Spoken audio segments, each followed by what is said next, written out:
time. We'll look forward to that. And then we'll get started. I'm glad to be here. So, okay. I'm going to put a couple of questions in the chat just to kind of think about. What do you hope to learn from this session? What challenges do you have with risky play? I know each situation is a little different. So if you have some ideas on that, you're welcome to go ahead and start putting some of those in the chat, and or we'll have some question and answer time at the end to allow people to do some stuff like that as well. Let's see. Okay, so welcome to the EEAI Vision 2020 virtual conference. This session is part of the nature-based early childhood environmental education track. Yes, I have practiced that and said that lots of times, which is why it rolls off my tongue like that. And we're looking at getting comfortable with risky play, and hope you're in the right place. I did put in the chat a link to Zoom itself if you would like to have more functionality in your Zoom experience. I'm going to put that in there again just to make sure that everyone can see it. So if you want to be able to look through the other participants and stuff a little bit more, because we're nosy, that's okay. You're welcome to use that, and that just lets you have more control over what's happening in Zoom for you. And we are making a recording of this. It should be up within a day or so if you want to go over it again. And that is for participants of the registered participants of the sessions, not the sessions, of the conference itself. Okay, we do want to thank our sponsors. We've got NIPSCO, Mary Lee Environmental Center of Goshen College, and NAAE as part of this. Okay, boards, and I'm seeing some of these chats come in, and we'll get to these in just probably a little bit more, but I want you to keep thinking about them as this. I've got a toolkit. I don't know if you were able to download that already, but one of our major findings in our research was that parent component of it. So I do hope that you'll check through that, and we'll keep talking about that. Let's see. Okay, please mute your sound if you're not doing it, but it looks like everyone's muted already. And feel free to use the chat feature for things. I can see what's going on in the chat. I have it on another screen. My husband does IT stuff, and so he has a special camera, and then another screen, and all lights. And anyway, cool.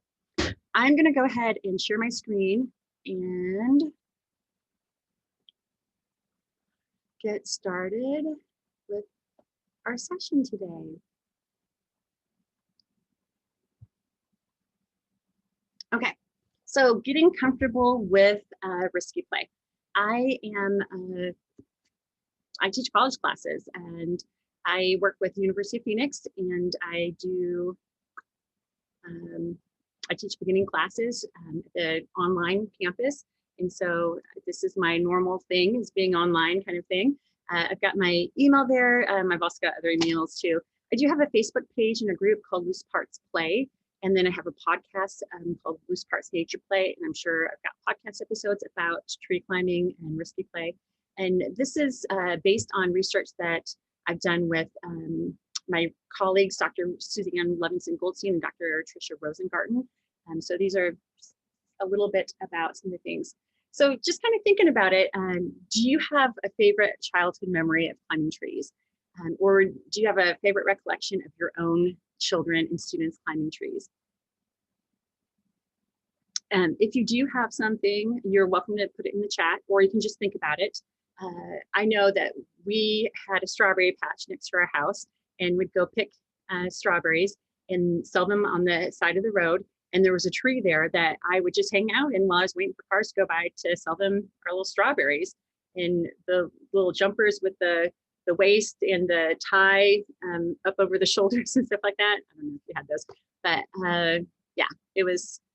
And I'd hang upside down from the tree and just had a neat experience with that tree out there. But kind of think about that as you go through this. Okay, I did want to share this cartoon. This kid's up in a tree and they say, "Mom, what time is it? It's 3 o'clock. Oh no, Arg, move, go, I gotta get down. And the other kid's like, what's the rush? And the kid's like, there's a show about climbing trees that I want to watch. So we've kind of moved from being outside more to watching outside more through virtual devices inside sometimes. And so that's just a bit of humor to kind of set the stage for some of the things that we see happening right now. Today, I kind of want to talk about our research journey that my research colleagues and I went on, that benefits of tree climbing and risky play. And you will hear me talk about tree climbing as an example a lot, but most of these concepts will apply to any kind of risky play. I just happen to do specific research into tree climbing, and we'll look at some of those hazards and potential risks with it and how to mitigate those risks and avoid the hazards. And we've got some research recommendations and then a shared tree climbing toolkit that we've developed as well, that will also be helpful with tree climbing as well. I'm seeing one of the favorite climbing trees on the corner of the field. That's cool.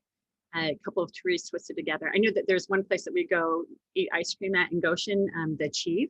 If you ever get up, it's like rated one of the top ones in the state, but they've got a clump of trees where the kids always love to go. They don't climb them because they don't have low branches, but they just love hiding in them in this favorite tree spot and ice cream.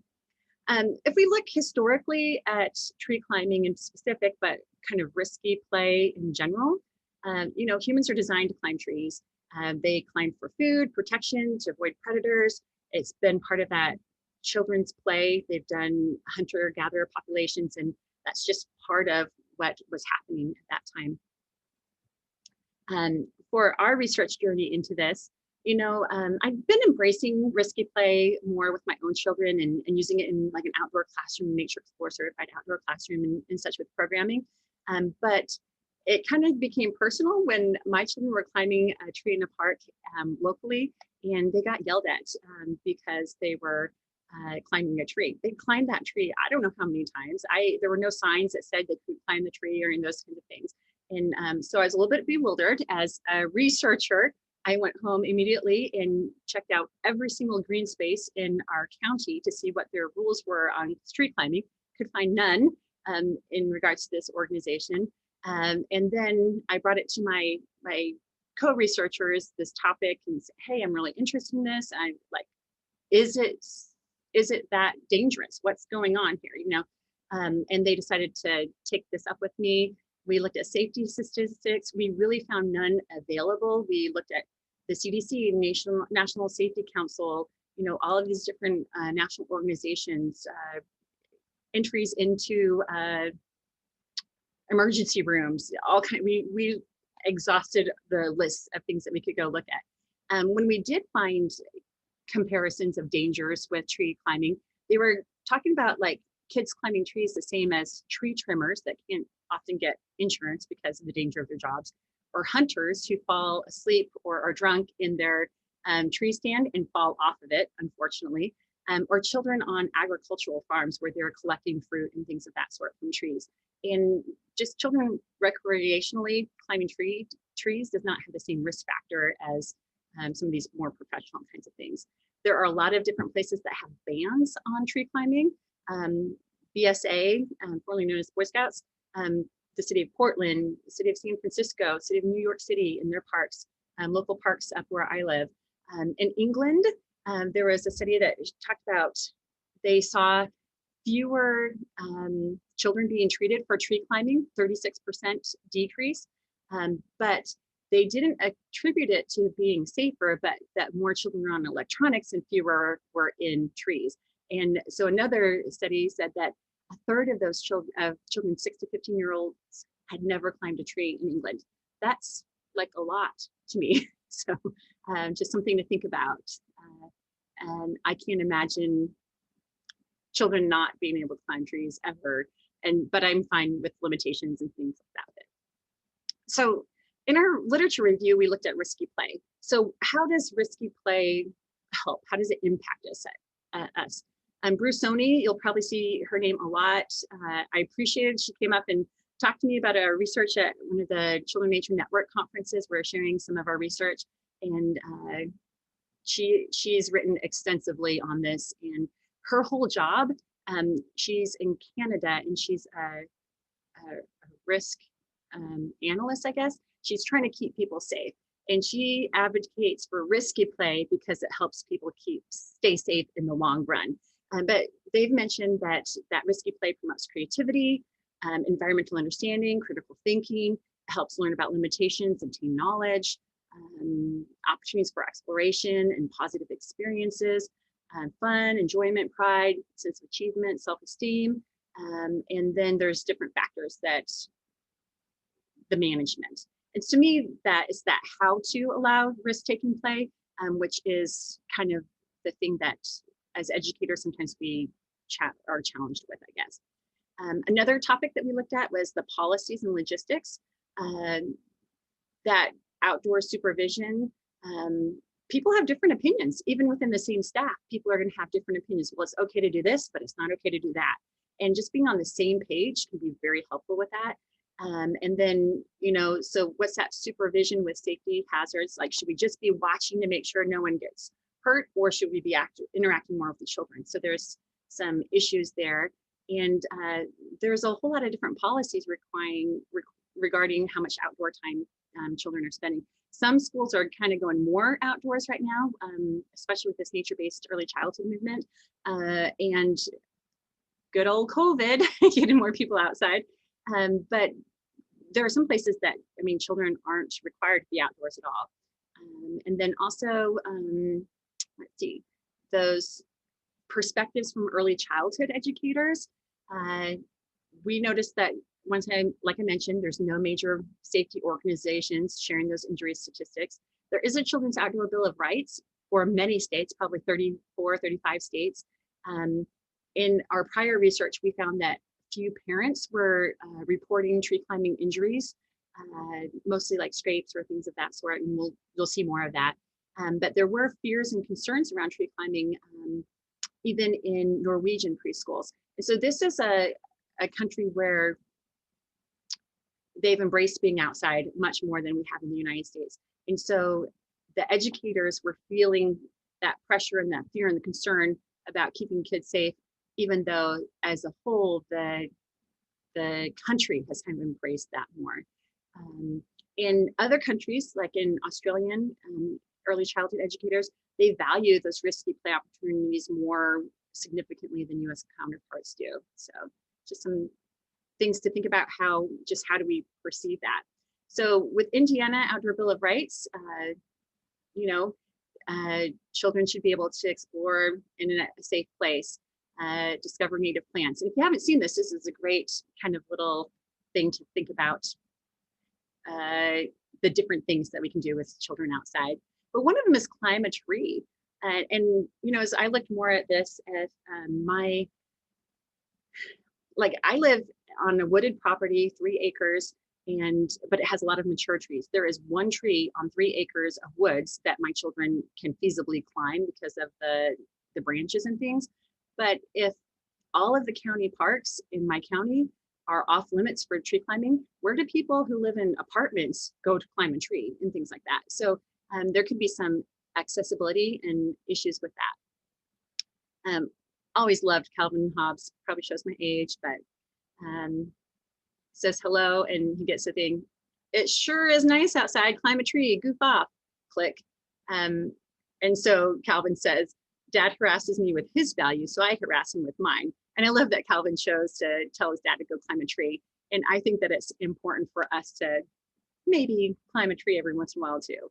I know I've enjoyed it, or get some risky play in as well. And so why would we even want to include some of this risky play in our programs? What are those benefits of it? We kind of mentioned it as part of that literature review that we kind of looked at, but I like this. This is from Chelsea Baugh. She has done a great job with this book, Today I Will Play. And then she has done her artwork. She creates this artwork just out of nature at a nature center where she lives in greater Minneapolis area. And she said, today I will play, I will climb my tree. When I'm up in the branches, there's so much to see. And Teresa mentioned learning how to self-assess risks. I sure want my kids to, as a parent at least, to learn how to negotiate some of those risks before they get behind a car and they're driving. So understanding their limitations, understanding how their body cooperates, all those kinds of things. And with this, Angela Hanscom wrote at the bottom of this, she's the author of Balanced and Barefoot, and I was able to converse with her about risk-taking play as part of our research for this in-person event. She invited me to dinner. It's kind of fun. But she said climbing trees challenges the overall strength of the child, especially that of the core, the stomach and back muscles, hands and upper body. This strength plays an important role in the child's spatial awareness, ability to pay attention, and supports fine motor work, like writing with pencil. Oh, who needs their kids to be able to write eventually as part of their students, as part of their education? So that fine motor, being able to pay attention, the spatial awareness, all of those are important aspects of it. These are some other benefits that she mentioned: assessing risk, assessing their own abilities. It's a challenge to them. And I see that pride in children's faces as they're able to do something that they weren't able to earlier. It helps them to check the branches and assess the tree. They only climb as high as they feel comfortable, and they often only climb a few feet at first, but then they are practicing. They learn more about how their body can respond to it. They learn how to assess for those hazards that may be there, and they're learning life lessons with that as well. Yes, it is a great book. Okay, so Froebel, a very important educator, he said, to climb a tree is for a child to discover a new world. And it's just a totally different perspective up there. And these were some things that we found in our research. So we've done a study just on parents, but it was mostly mothers, a study just on fathers and their perceptions of tree climbing. And then we looked at educators. Our parameters were like ages 2 to 8, educators of those ages, I think, or maybe 3. And then we asked them if they climb tree climbing, and then we asked a whole lot of questions around that. And then also, if they don't allow tree climbing, we asked them some different questions to understand that perspective as well. So we found that tree climbing has a moderate to high impact on critical thinking, imagination, creativity, problem solving, self-confidence, social interaction, dexterity, physical strength, cognitive and emotional strength, resiliencies, risk negotiation, spatial awareness. All of these were high impact to moderate impact for that. We also asked, why do you allow your students in your care to climb trees? And, it's part of childhood. It's fun. It's connecting to nature. It's developing skills, risk negotiation. And I like this, children belong in trees. It fosters curiosity. What's up there? Creative thinking. How do I get there? Social interaction with other climbers. Sometimes we found that it was more solitary, that coordination and strength, confidence and self-esteem, extended attention spans, different perspectives, problem-solving skills, spatial awareness, etc. So lots of benefits to why children should be there. But even though there are benefits, there may be hazards and risks that risky play or tree climbing puts out there. So there's an African proverb that says, if you climb up a tree, you have to be able to climb down it too. And that's interesting. There are different types of risky play, and this is by Stan Cedar, one of the people we mentioned before. And they've got these categories: great heights, so this would be the tree climbing, that danger of injury from fall, and there's other subcategories of what that is. High speed, and as I look through these, think about how you may already have some of these types of risky play in your program, or might include them. Dangerous tools like knives, saws, axes, that could be a whole session in itself. Ropes, they can be actually really powerful to use, but there is that potential issue there that can lead to injuries or wounds. Dangerous elements, where children might fall into or from something, cliffs, or that could be trees too. Deep or icy water, fire pits, that rough and tumble type of risky play. Children might harm each other, so that wrestling, fencing with sticks. Someone asked about risks sticks in the thing. That play fighting, And then that just disappearing or getting lost. We tend to supervise, but children have that urge to have their cozy spots where they can disappear for a bit. And so those are kind of those general aspects of risky play. And this is a good kind of resource to think about with it. And so here's one about Calvin again. And there's a girl, mom, I guess there. She's like, Calvin, I don't want you up in that tree. And Calvin says, why not? And she says, some of the branches are dead and they might break. Come on down. And that is a real hazard about dead branches. And so risk assessment is part of that. And Calvin says, mom spoils everything. And then they get up and on top of the ladder and like, this isn't quite the same, is it? And well, it's not quite the same. I still like ladders and step stools for different things, but yeah. I think this is important to distinguish between what a hazard is and a risk is. So a hazard is something a child doesn't see. A risk is a challenge that a child can see and chooses to undertake it or not. So they get to choose where they are with that, and they can self-select how much they are part of that risk. Eliminating that risk leads to a child's inability to assess danger. And this is something that children need to develop over time. And so we don't want to eliminate all risk. As adults, we're in charge of the hazards. We need to make sure that places aren't hazardous. We check to make sure that there's no broken glass or whatever it may be. But we do hopefully allow risks within parameters that will keep children safe enough. So there are some hazards to tree climbing, just as there are hazards to other types of risky play. And we'll talk about some ways to look at what all those hazards are. You know, if there's electrical lines, when there's a lot of rain, and so it's slippery, or ice that's made it so it's going to fall more, that branch may fall. When there's heavy winds, it may knock off a dead branch. There's lightning storms, stinging insects may be up in trees, dead branches, animals in the tree. You know, you happen upon a raccoon that doesn't like you there, and moss and lichen may make the surface different to be moving on. There are potential injuries. I did talk to a doctor. She said scraped skins, broken bones, spinal injuries, a concussion from a fall, even up to death. You know, there are real serious concerns of issues that may happen, injuries that may happen with that. So with our survey that we did, our study, we asked educators, you know, these are possible, you know, there can even be a fatality. And we asked, do the benefits of tree climbing outweigh the associate risks? No one disagreed with that, and largely strongly agreed, almost 60%, and then agreed 36%.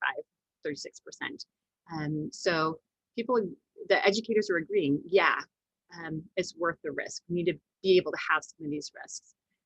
That doesn't mean that we don't have some parameters around it though. So then we asked, you know, have the children in your professional care, to distinguish it from just anybody, their own children or whatever, have they had any of these injuries? You can see that there were lots of scraped knees, elbow, or skin. Those are things that you can recuperate from, kind of a badge of honor sometimes. Look at this scab I have from this. There were some fractures and broken bones, and then some others that people specified. And a lot of those others were none. But so the majority of issues that people are having are those scraped skins, elbows, whatever. And we didn't have any fatalities reported with the educators and such. I like this poem by David McCord about climbing a tree. You might scrape a leg or skin a knee. You might find some ants or dodge a bee. And just this whole poem. You might spot a nest that has an egg. You might skin your other leg, etc. And it says, it's not awfully good for pants, but it is pretty good for me every time I climb a tree. So we've kind of talked about, you know, some of those benefits of it and maybe kind of embrace some of that, but then how can we avoid those hazards in any of these situations? How do we mitigate those risks and allow for safe tree climbing or risky play in general? So this is another little cartoon So what do you want to do? We have all the time in the world to waste and absolutely nothing and do absolutely nothing. And talked about those great trees. And I bet it's an awesome view up there. Let's do some tree climbing. And the kid's like, whoa, nobody's climbing anything without proper tree climbing insurance. The kid's like, what? According to your record, you're not even insured to be standing under this tree. You never know when one will come crashing down on you. Have you been keeping up with your monthly payments? And here, before you even consider scaling a sapling, I suggest you fill out this medical update and get some coverage. And he says, a kid without tree climbing insurance is a bed without a mattress. You need a financial cushion to secure any medical payments. And the kid's just like, I just want to climb a tree.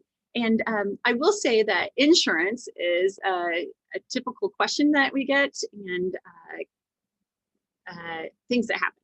So we asked, do you have policies through licensing, insurance, professional organizations that may dictate tree climbing? But risky play would be with that as well. And we found that overall, you see the yellow, a lot of the educators just don't know what those policies are or what may impact it. Some knew that, insurance or licensing or other things may be there, but they just overall just didn't know. 63%, 74%.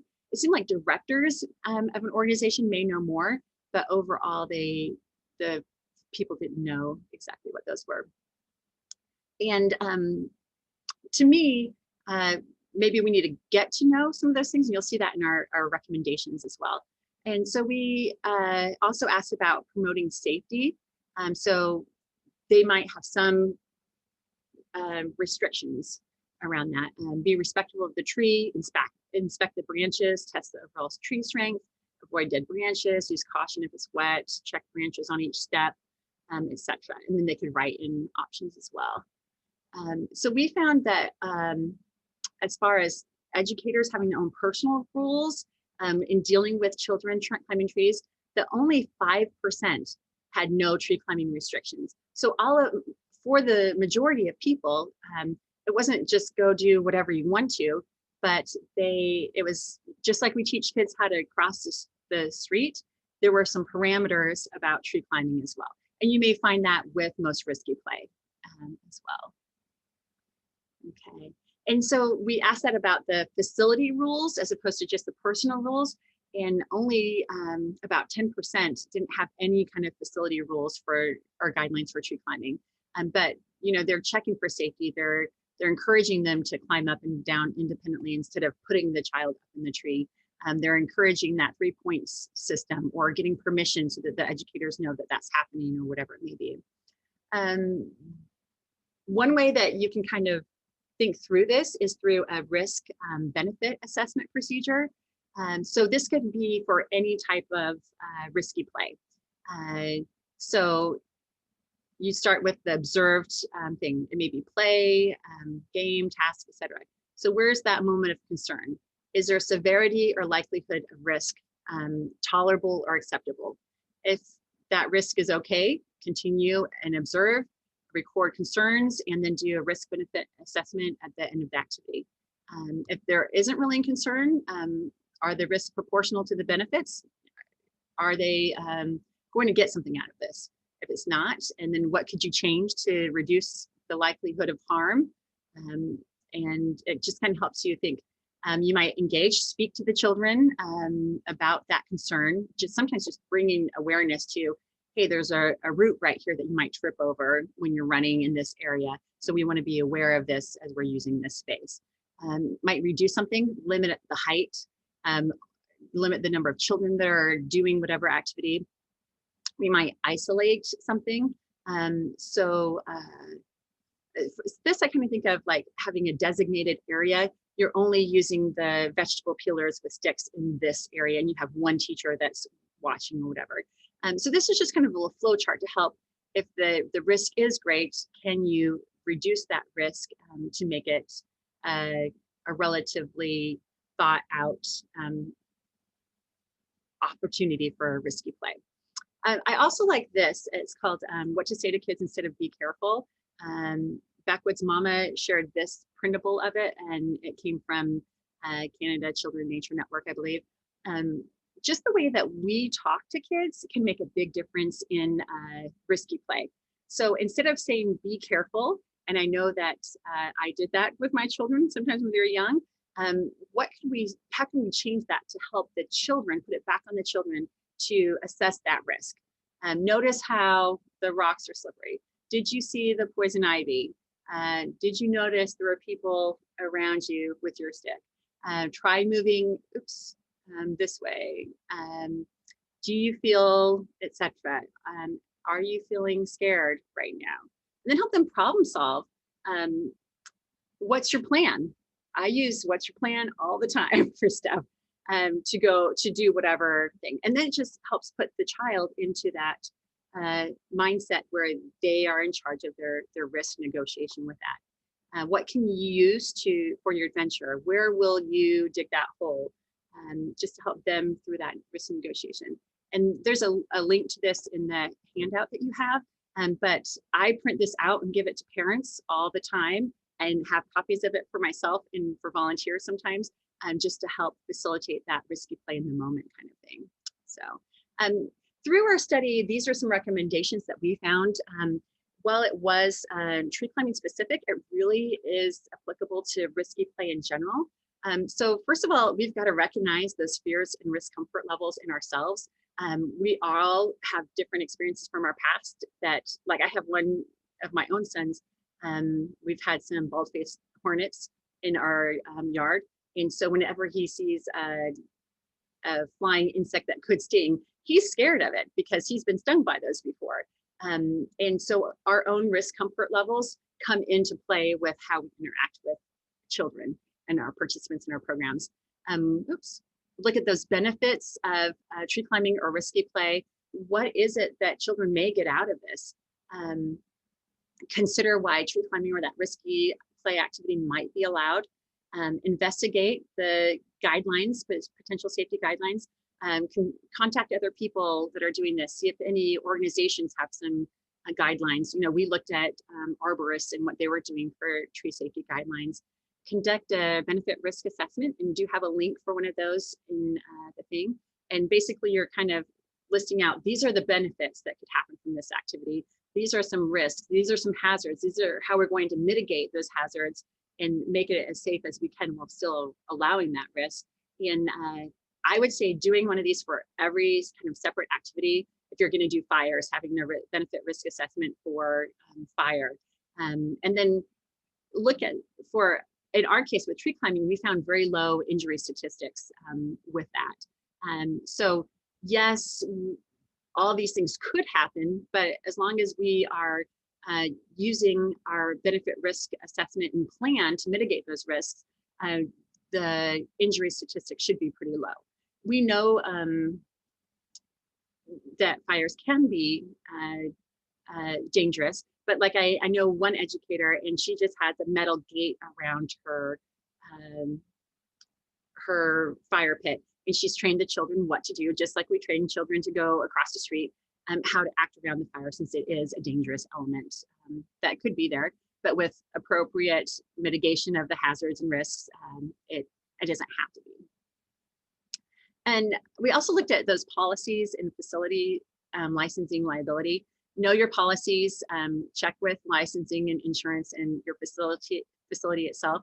I would say that licensing doesn't always know what's okay or not. And so look for the written form of it to know what that is. Communicate your policies with all the shareholders. Make sure the educators know that this is the policy. Implement safety protocols, sign waivers if needed from parents. I would say, you know, what are your guidelines? Establish that throughout the whole staff and have training specific on it. You might create a checklist or a toolkit for tree climbing or risky play in general.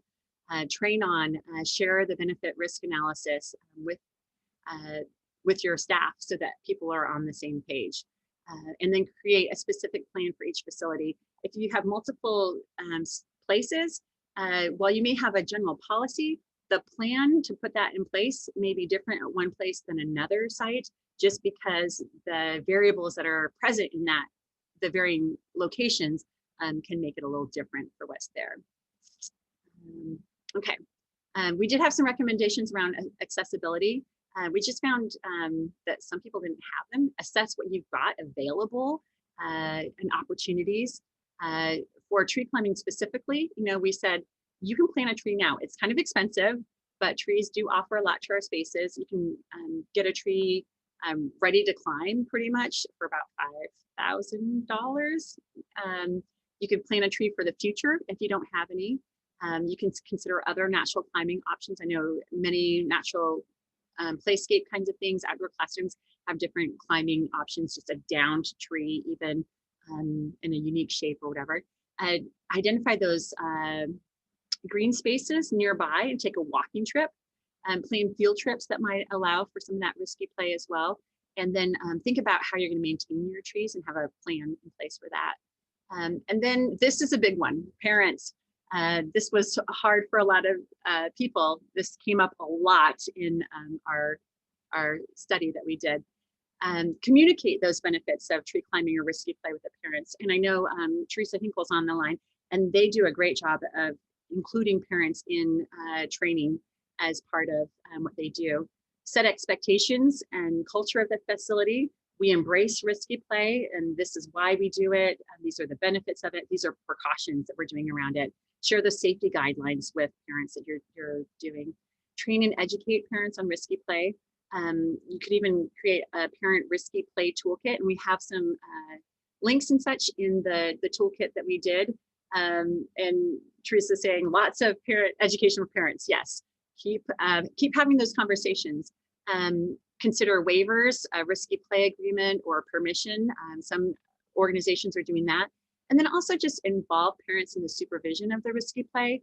The more they get to see that, yes, children are taking these risks, but a lot of precautions are in place to mitigate those hazards, parents will become more comfortable. I heard many stories of, when the child was this age, the parent would not allow it for one specific kid and one specific child. But as they were there and involved in that supervision, they gradually saw, hey, my child is handling herself well in this environment with this risky play, and I can loosen some of those rules or whatever restrictions to allow some more of that. So that's kind of what I wanted to share about, but then I wanted to get to some of those things that you all talked about before, and just thinking about, I shared a lot of information, but if you're thinking about your situation with risky play in your site, what would be a next step that you might need to take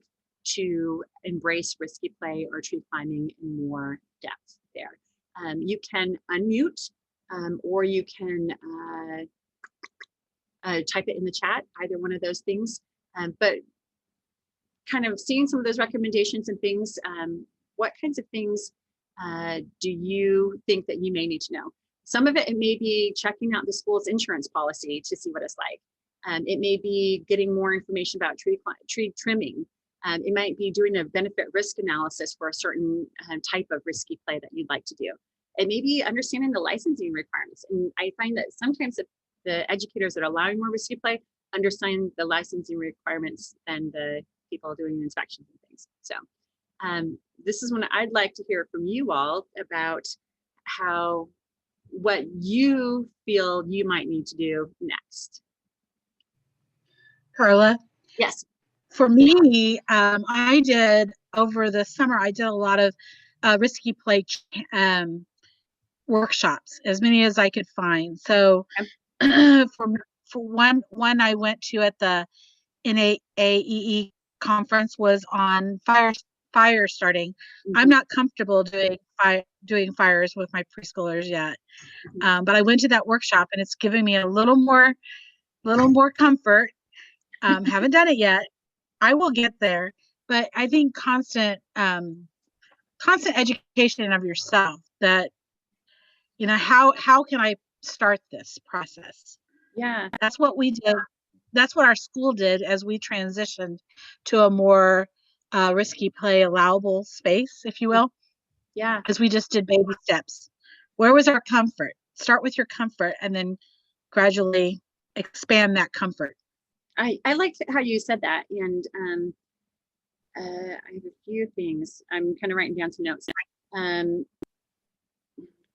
Okay, so fire play in general. And I did say play. I've done a whole podcast episode on fire as a loose part and playing with fire. That makes people uncomfortable sometimes, but it's not without those safety parameters to make it an okay safe, and having a contingency plan. What do you do if something happens? Do you have your first aid kit? You know, have you thought through that whole process of what it may need to look like?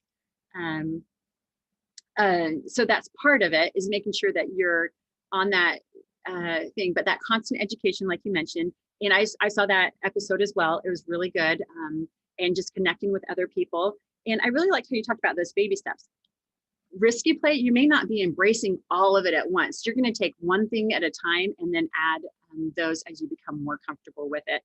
And also, as far as fire in particular, I would suggest trying it more with older kids first, like your own children or neighborhood kids or something like that, when we can gather with other people again.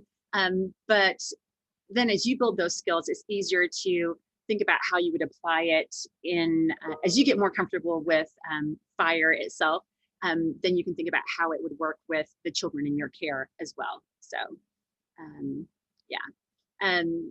So thank you for sharing those things. And then you can add more to it as you see that you feel more comfortable with it and have embraced it a little bit more. And then that the children are showing that they're capable as well, and that they're responding to whatever you've had to put in place to mitigate some of the hazards that are there. So Bethany mentioned just having a risky play policy written down to give to parents. That can be so powerful.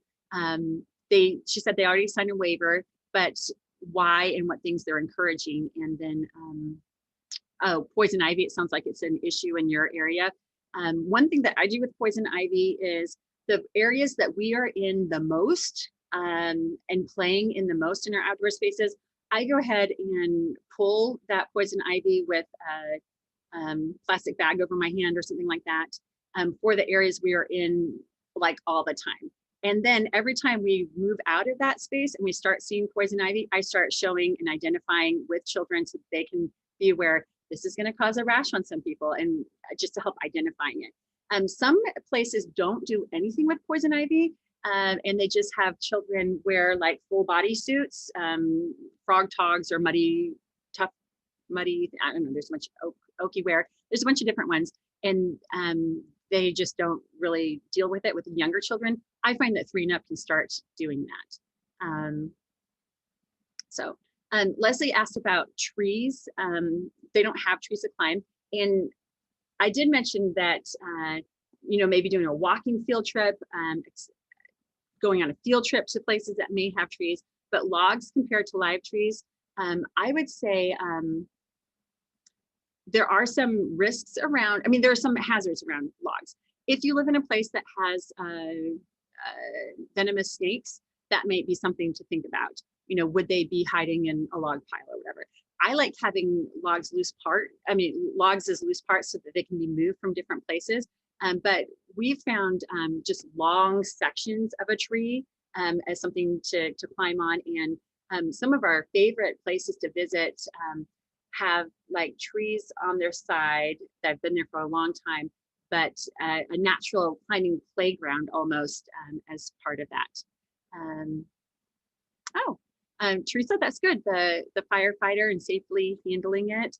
And that's, good just for children to be comfortable with firefighters and seeing them in their things. I think that's one of the things that firefighters do in general with that. So let me see something else, some of the things up the front. Someone had asked about getting parents on board and recognizing when to step back and when to say, when do you intervene? And when is it okay? And I think that sheet about what to say instead of be careful really helps me know, do they have a plan? Are they thinking through this? Or is this a dangerous situation? And do I need to just jump in and talk to the child or whatever it may be? And then getting parents on board, having that risky play training, having that written policy, sharing those benefits. I would say also like using your, however you share with parents, the social media, the newsletters, any of those kinds of things, highlighting the risky play and what they're learning, and how that child has thought through the risks that are there so that that child can be safe. So I think those are all good things to help with it. Continue educating parents to be more comfortable with the risk. I did share in that tree climbing toolkit. That's my next slide, actually. Let's see. So this should be downloadable, and all these links over here. So these were all those recommendations that we had. And it's not a one size fits all. Every situation is a little bit unique to understand what their situation needs for the next steps, which is why I kind of asked about that. But in this parental considerations here, there's a risky play tool. This is from Canada, and it goes through different scenarios. They have a little video, and they ask the parents like what they would do in that situation, and then they allow help them. And Maria Brusoni, the risky play advocate that I was mentioning, she really does a lot with this. She's involved in the creating of this, but it helps walk parents through what their children may be missing out on if they don't allow the risky play, and what they may be embracing if they do allow it. There is a sample parent guidebook. So in all that communication that you share with your participants beforehand, can you share some information about the risky play and how that's part of your program? There's some information on waivers here, and then just information on tree climbing as well there. But yeah, just involving parents and having conversations around it. I love doing like family programs and being the guide on the side, and kind of talking through what the child is learning while we're watching that child play, and how it's can be helpful. Bethany had asked about rough play when some children are more physical than others, and mixed ages with that. That is challenging, and there is a book called Rough and Tumble Play, and it's geared towards early childhood educators and kind of embracing that rough and tumble play. And I have 4 boys, and so just, you know, on a personal level have had to kind of deal with that, but then also in educational settings have had to deal with it as well. And so a lot of times we talk about gauging the reaction of the other child. Is the other child happy that they are doing this? What are their emotions that child is going through? Or is this something that they don't want to be involved in, kind of thing? And not that they have to be happy every moment of the time, but there may be some parameters. And sometimes rough play needs to have enough space. And walk through with the children, what are the hazards, or what are the things that we need to consider if we're going to do this rough play right here? So that could be one option, Bethany, with that. You did mention sword fighting with sticks and things like that. Yes, we don't want kids to beat each other up. There are going to be some accidents. I have a few different things that I do with sticks. Some people don't have any kind of limitations on sticks. With younger children, I want the stick to be less than this length of them, their arms are much shorter than mine, so that when they turn around and whack someone with a stick, there's not as much stick to hit. I mean, or it's not as the same thing as having a stick this long as they turn around. So I may limit the size of the stick, especially with kids that I don't see regularly. And so if I just see them at a program, you know, once every 6 months or something like that, I may have more limitations than children that I see and know their capabilities all the time. So might limit how big the stick can be, or it has to be big enough that more than one kid has to share to help carry it. And when it's bigger like that, then they have to be more collaborative and aware of other people around them. I also say stick to stick. Some people are like, oh, I should do that. But like we had lots of lightsabers with children growing up too. So saber to saber, stick to stick. It's fine for sticks to be going together. And then sticks need space. You're not going to be doing that stick play when there's not enough room for kids to move. They may need to move away and have more space, and just be aware of that space that's there too. So those are some of the things that I do with stick play, but I love to see how other people handle stick play as well. And knowing the children in my space helps me know how to assess the risk that's going to be there as well. I'm just going to look up there to see if there are any other ones. Okay. Okay. Oh, a special word if the child doesn't want to continue the rough play. I like that. And Leslie mentioned there's a wide range of ages in homeschool for school. I love that you're doing that. So they spent time early going over expectations of rules, including what you can and can't do, and kids then police themselves. That's great, Leslie. Yeah, but those expectations up front, and just like I mentioned, we teach kids how to cross the street. We can teach kids what those expectations are. It doesn't mean we never let kids cross the street. We just taught them that, hey, you need to look both ways, make sure it's clear and safe, and you're not taking stupid risks, stupid hazards, putting yourself in hazardous situations is part of that. So I did. Carla? Oh, yeah, go ahead. I was going to speak to the stick thing because I know that was a real concern of our parents when we first started allowing the children to use them. One thing you can use is that they can't use a stick longer than their arm. That's one technique another educator uses. I don't tend to stick to that myself. I personally don't have a problem with them using the stick differently.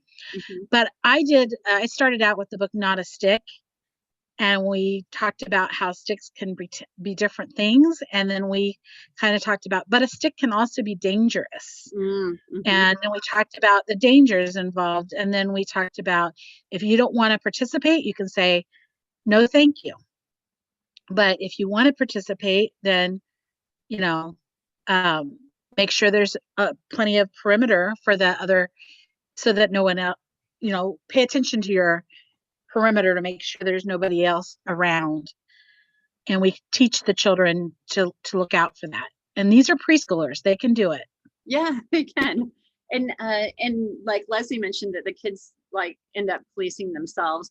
I substitute taught like kindergarten one year, and well, in kindergarten a lot. And the kindergarten children, they wanted it done the way it was supposed to be done.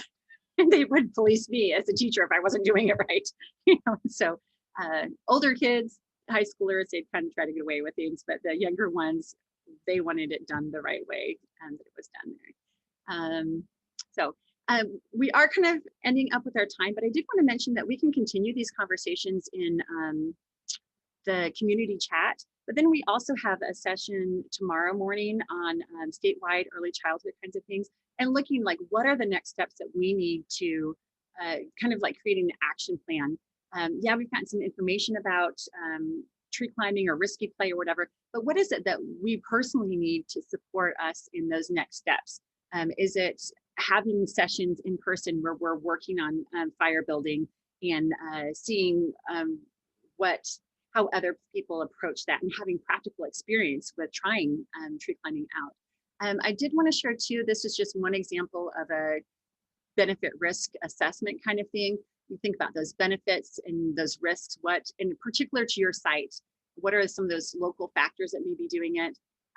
How have children dealt with these issues in the past? So knowing your students, and I have a lot more leeway with students that I know than students that I don't know, that are just kind of community members that I see every once in a while.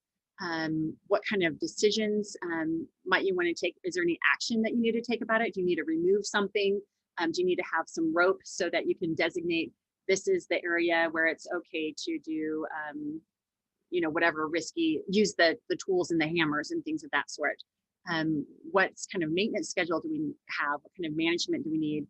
Do we need to bring outside experts in to help with us? So that's another thing that can be helpful with this. And these are just some of our references that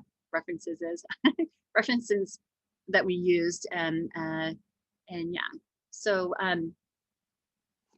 so let's continue these conversations. I don't think that risk management is ever a final conversation, but just opportunities to talk more about it. So I hope that we can connect through the community channels and discussions on this more. Does anyone have any questions that they're thinking about? You can use the chat, you can unmute and share as well.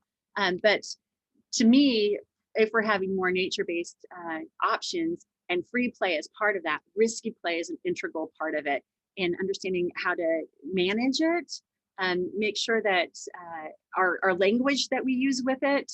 And so that what to say instead of be careful is linked on the toolkit that we have there too.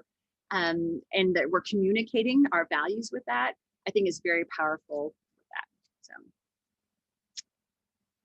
any questions or comments or concerns that people want to share?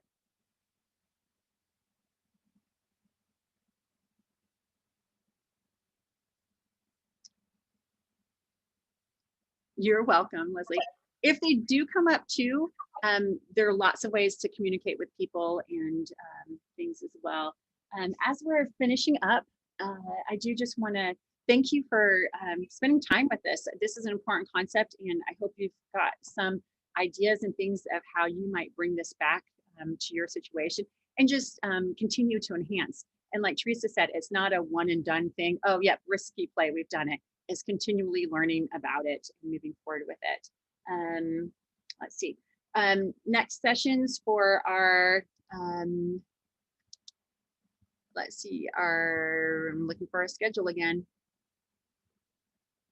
Okay, just kind of seeing what we've got going on.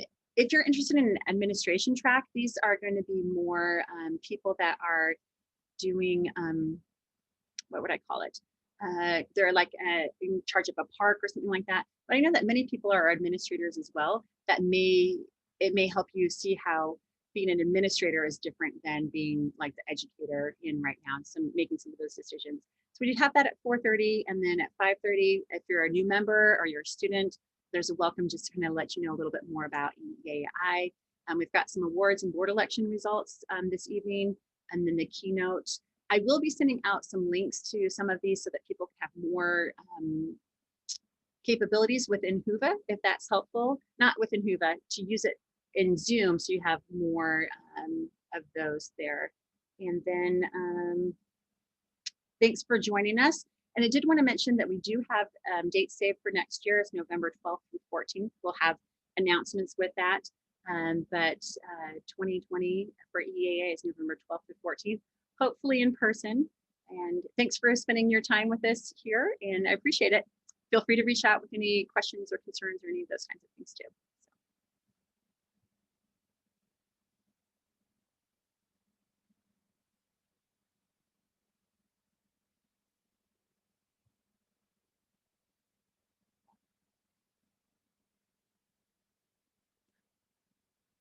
If you are still here, session feedback is helpful. So I need to keep reminding myself and others of that. So session feedback is helpful.